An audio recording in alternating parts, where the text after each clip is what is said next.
La suya era una dimisión anunciada. El presidente del Tribunal Supremo y del órgano de gobierno de los jueces, Carlos Díbar, llegaba a esa sede para confirmar su renuncia ante el Pleno.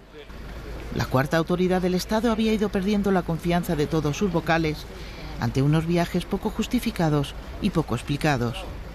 Está dolido por la imagen que se ha transmitido, por el trabajo, lo que haya podido afectar al trabajo que hacen todos los jueces y magistrados de este país. Esto expresamente ha dicho que está dolido por lo que le haya podido perjudicar a la carrera judicial en su conjunto.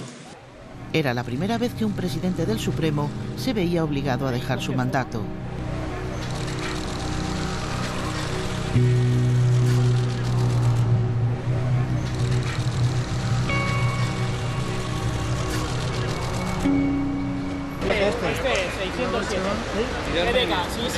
No volvimos a ver a Díbar, solo una comparecencia del vicepresidente del Consejo en la que, arropado por todos los vocales, daba cuenta de lo ocurrido. La queja del presidente por una campaña desproporcionada hacia su persona, su conciencia de no haber hecho nada malo y el reconocimiento de que la situación era insostenible. Que ha habido cierta emotividad por parte del propio presidente, en el cual ha manifestado que presentaba su renuncia pensando en la carrera judicial, pensando en la imagen de la justicia y que se iba, en cierta manera, con dolor por ese daño que podía haberse efectuado ante la opinión pública. Por eso ha sido de sentimientos muy contradictorios, de respeto ante lo manifestado por el presidente Díbar, de renuncia nada más entrar en el propio pleno y el comienzo del mismo, y luego siempre hay que tener en cuenta que los lazos personales que pueden existir en cualquier organización te hace que siempre los sentimientos estén más a flor de piel. La denuncia contra la máxima autoridad judicial del Estado había partido de uno de los vocales del Consejo, al investigar los reiterados viajes del presidente a Marbella durante largos fines de semana, de jueves a domingo, de los que pasaba parte de los gastos con cargo al Consejo. Presento la denuncia porque toda la información que voy viendo desde poco antes sobre los viajes del presidente indican que puede haber gastos privados que están siendo cargados al presupuesto público. Y ello es así porque se trata de viajes de fin de semana muy reiterados al mismo sitio, a Marbella, y no existe una explicación convincente sobre ese tipo de supuestas actividades oficiales a realizar tantas veces en Marbella. Viajes acompañado de sus escoltas, hasta 20 solo a Marbella desde 2008, con alojamiento en hoteles de lujo de la costa y numerosas cenas en los que se confunden las agendas públicas con lo privado.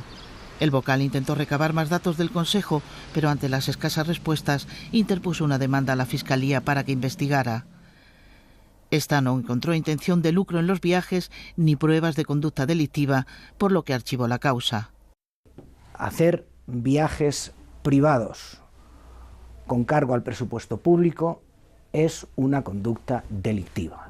Hay que investigarla, hay que probarla, pero eso es una conducta de malversación de caudales públicos. Lo ha sido siempre y lo seguirá siendo.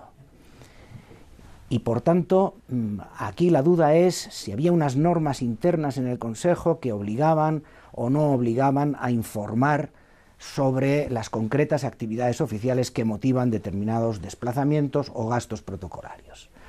Esa normativa ha sido mal analizada en el decreto de archivo de la Fiscalía, espero que sea bien analizada por el Tribunal Supremo, pero en todo caso no autoriza a pagarse los viajes de fin de semana privados con el presupuesto del Consejo. En el Consejo existían algunas normas que no obligaban a explicar cuál era el destino de determinados viajes o determinadas actuaciones.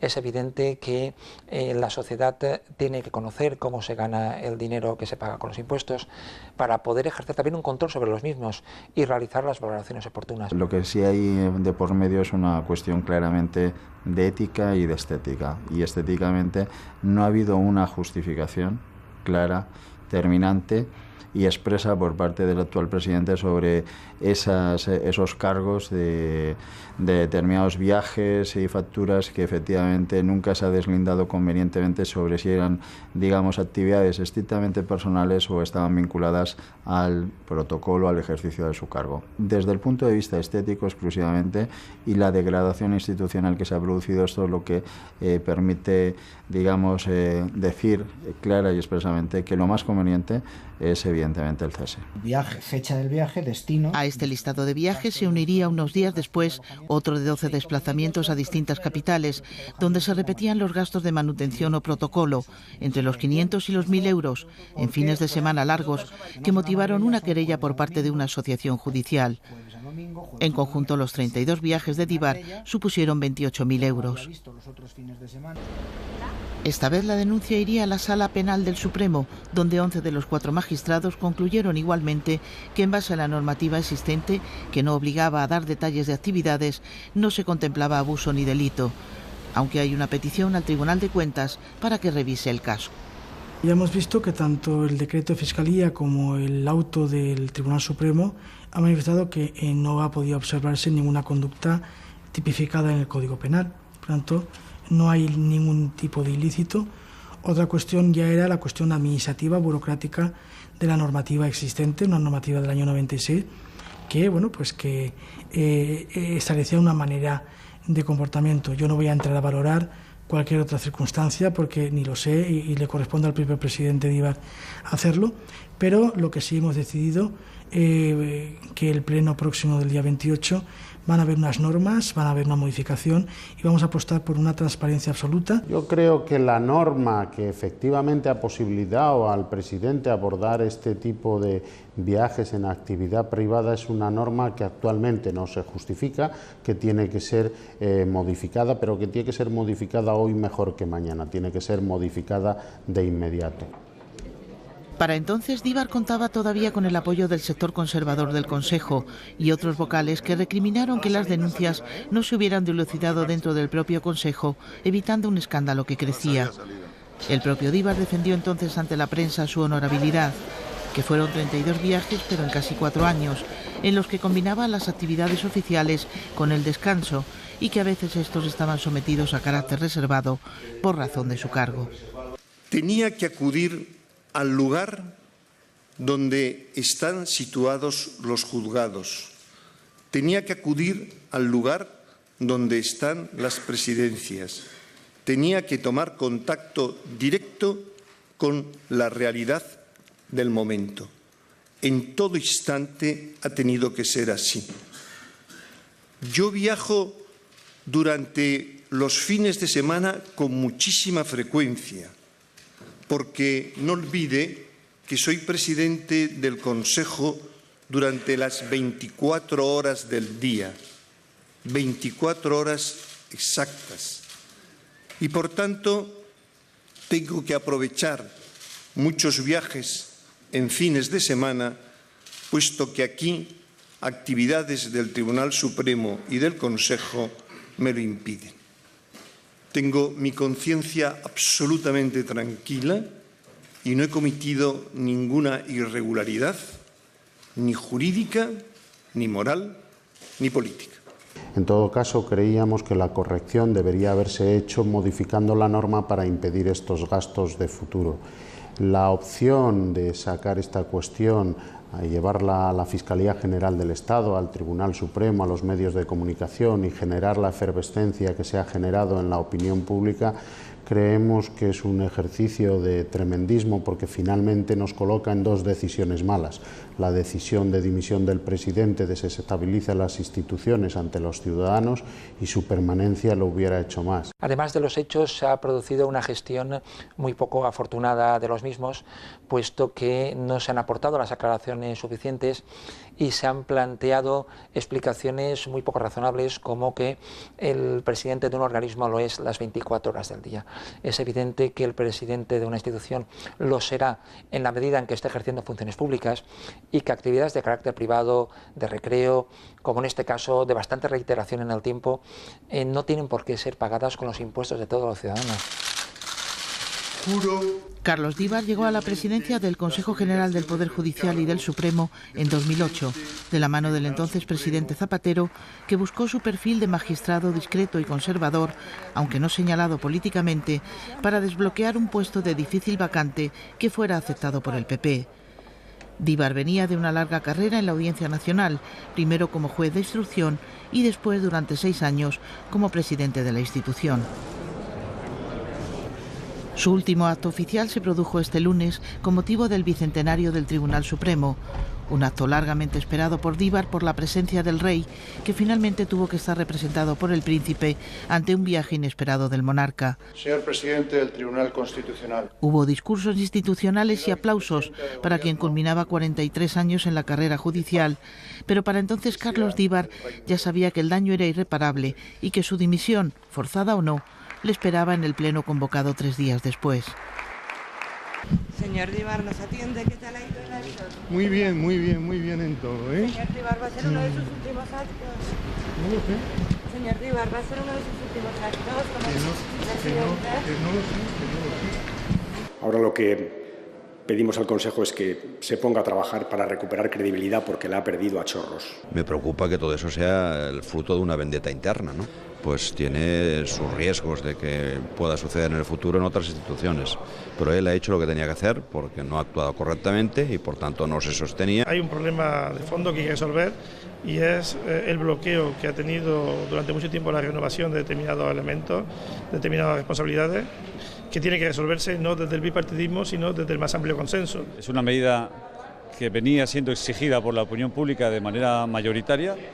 Se le ha impuesto también en el seno del Consejo General del Poder Judicial, insisto, viene tarde. Puesto de manifiesto los motivos de esa dimisión y yo me remito a esa declaración del presidente del Tribunal Supremo y respetar esa decisión.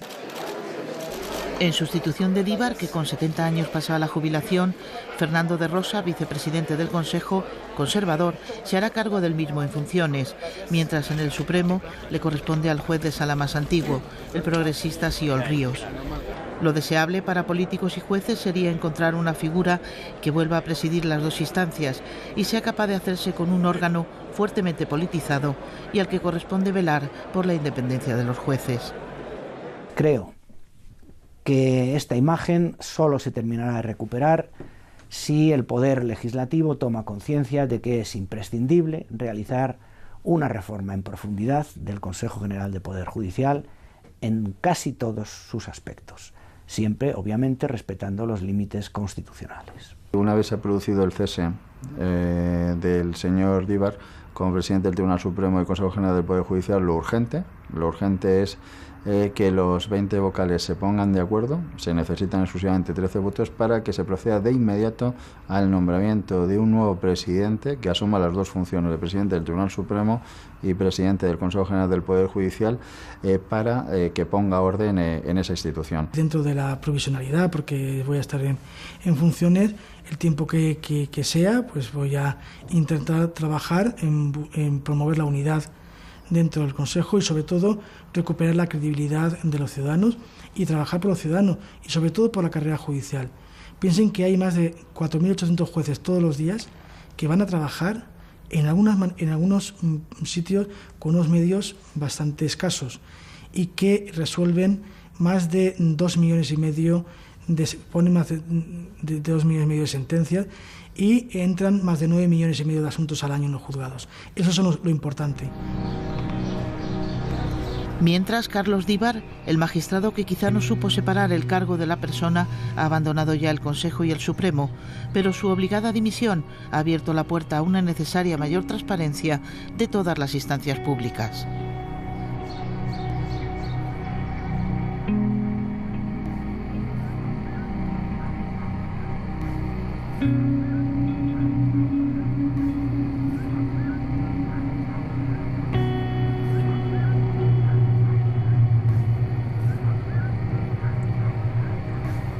Que la situación era insostenible. Que ha habido pues cierta emotividad por parte del propio presidente, en el cual pues ha manifestado que presentaba su renuncia pensando en la carrera judicial, pensando en la imagen de la justicia y que se iba en cierta manera con dolor por ese daño que puede haberse efectuado ante la opinión pública. Por eso ha sido de sentimientos muy contradictorios. Lo que haya podido afectar al trabajo que hacen todos los jueces y magistrados de este país. Esto expresamente ha dicho que está dolido por lo que le haya podido perjudicar a la carrera judicial en su conjunto. Era la primera vez que un presidente del Supremo se veía obligado a dejar su mandato.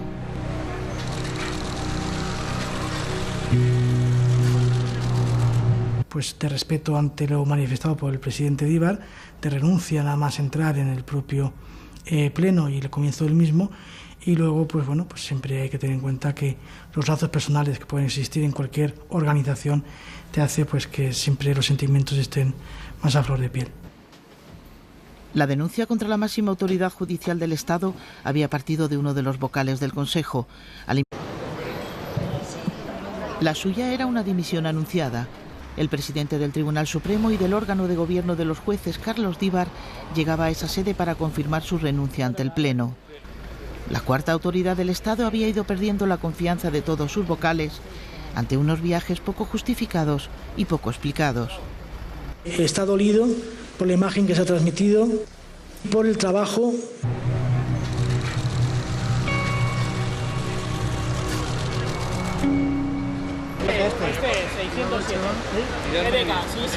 No volvimos a ver a Díbar, solo una comparecencia del vicepresidente del Consejo en la que, arropado por todos los vocales, daba cuenta de lo ocurrido.